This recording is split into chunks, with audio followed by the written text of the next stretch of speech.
బాబా కొంతమంది cinema actor shooting ఉన్నా లేకపోయినా ఇగ్గెట్టుకుని మేకప్ వేసుకుని పెద్ద డిమాండ్ ఉన్నట్టు బిజీగా తిరుగుతారు, నిజమేనా? ఇప్పుడు నన్ను చూసి ఆ ప్రశ్న ఎందుకు వేయాల్సి వచ్చిందిరా? ఏం లేదు బాబు, తమరు ఇలా నల్ల కోట్ వేసుకుని పొద్దుగాలే టెన్షన్గా కోర్టుకెళ్ళి అక్కడ బయట చెట్ల కింద బల మీద కూర్చుని సాయంకాలం టెన్షన్గా ఇలా వచ్చేస్తుంటే చూసే వాళ్ళందరూ వచ్చి ఈయనకి ఇంత ప్రాప్తించా అని.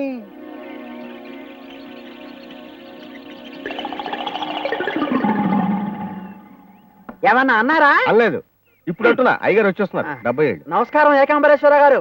ఏంటి రాధాస్వామి గారు ఇలా సతీ సమేతంగా ఏమిటి వచ్చేసారు? వేణుగోపాలా, అలా నల్లగా బొగ్గులాగా అయిపోయావు? ఆ కళ్ళేమిటి ఎర్రగా రాక్షసుడు కళ్ళులాగా ఉన్నాయి?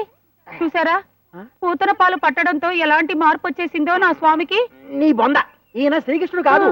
ఆయన గారు రథం వేసుకుని రుక్మిణి కళ్యాణానికి వెళ్ళిపోయాడు. ఆహా ఈయన గారు ఏకాంబరేశ్వరరావు గారు, మన లాయరు. ఆహా ఎందుకట్లా అరిచేస్తావు? మిషన్ పెట్టుకున్నా కదా.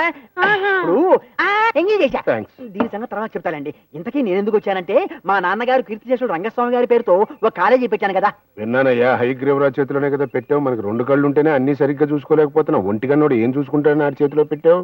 అందుక మా కాలేజీ రిజల్ట్స్ అంతంత మాత్రంగానే ఉంటున్నాయి. ఇప్పుడు వాడిని వదిలించుకోవడం ఎలా?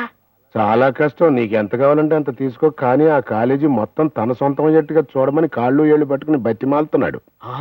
నల్ల డబ్బు ఉంది కదా అని వాడి పేరు పెడితే హారిపేనుగా ఇప్పుడు ఇంకా కాళ్ళు పట్టుకునే ఉన్నాడా, వదిలేశాడా? నేనెందుకు వదలనిస్తాను? 50,000 చేదా? ఇదిగో వాడేమో వెనకాతల ఉండి గోతులు దవుతున్నాడా, నువ్వేమో ముందుండి సహాయం చేస్తున్నావా? ఇది చాలా అన్యాయం ఏకాంబరం. నేను లాయర్నయ్యా. అవసరమైతే కాకిని చూపించి కొంగని వాదించి నమ్మించి డబ్బు తీసుకునే నైజం నాది. శ్రీకృష్ణ, వేణుగోపాలా, ఇది అన్యాయం స్వామి. సత్యభామకి పారిజాతం, రుక్మిణికి తులసి మొక్కనా? ఏమండి, మీరు లాయర్ కదా, రుక్మిణీదేవికి కూడా పారిజాతం ఇప్పించరా?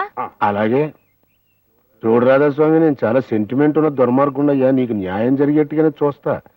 కాకపోతే ఆడు 50,000 ఇస్తానంటున్నాడే. 50,000 నేను ఇస్తాగా.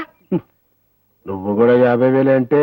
ఏమండి, త్వరగా ఆయన ఇచ్చింది మీరు పుచ్చుకొని రుక్మిణీదేవికి న్యాయం చేకూర్చరా? అలాగేనమ్మా, నీకు అలాగేనయ్యా. ఆవిడ ముఖం చూసి ఆ 50,000 ఖాయం చేసుకో. థ్యాంక్స్. కాకపోతే నేను చక్రం తిప్పుతూ వెనకాల ఉంటాను. నువ్వు ఆ ఒంటికన్నుడి దగ్గరికి వెళ్ళి ఏమీ తెలియనట్టు అసలు ఈ కాలేజీ ఎట్ట ఎందుకుంది, దీని కథ ఏంటి, కమామిషన్ ఏంటి అని జాగ్రత్తగా రాబట్టు. వెళ్ళు. అలాగే. లేవే, రుక్మిణికి కూడా పారిజాతం ఇస్తా అన్నారు. పద వస్తా.